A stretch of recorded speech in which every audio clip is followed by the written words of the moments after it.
একদিন এই কিউট কুকুরটাকে তার মালিক ডগ ফুডের জায়গায় অমলেট খেতে দেয়, যা খাওয়ার পর সেই খাবারগুলো তার অনেক পছন্দ হয়। কিন্তু পরের দিন খাবার চাইলেই তার মালিক তাকে নুডলস খেতে দেয়, যার ফলে সে ধীরে ধীরে এইসব জাঙ্ক ফুডের নেশায় পড়ে যায়। এজন্য সে প্রতিদিনই পিৎজা, বার্গার এবং পপকর্ন খেতে অনেক পছন্দ করত।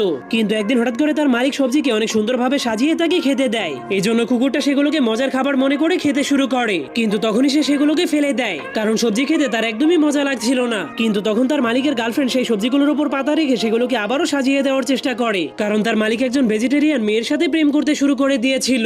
এই জন্য তাকে সারাদিন শাক পাতা খেয়েই বেঁচে থাকতে হতো। এমনকি এখন তাকে তার ডগ ফুডের সাথেও পাতা খেতে হতো। কিন্তু একদিন হঠাৎ করে তার মালিক ঘরের মধ্যে আবার অনেকগুলো জাঙ্ক ফুড নিয়ে আসে, কারণ সেই মেয়েটার সাথে তার ব্রেকআপ হয়ে গিয়েছিল। এই জন্য কুকুরটা পাগলের মতো অনেক খুশি হয়ে আবারও জাঙ্ক ফুড খেতে শুরু করে দেয়। কিন্তু যখনই কুকুরটা দেখতে পায় তার মালিক হাতে একটা পাতা নিয়ে অনেক মন খারাপ করে পড়ে আছে, তখনই কুকুরটা তার কাছ থেকে সেই পাতাটাকে কেড়ে নিয়ে অনেক জোরে জোরে দৌড়াতে দৌড়াতে বাহিরে চলে যায়, যেখানে সে তার মালিকের গার্লফ্রেন্ডকে দেখতে পায়। এই জন্য সে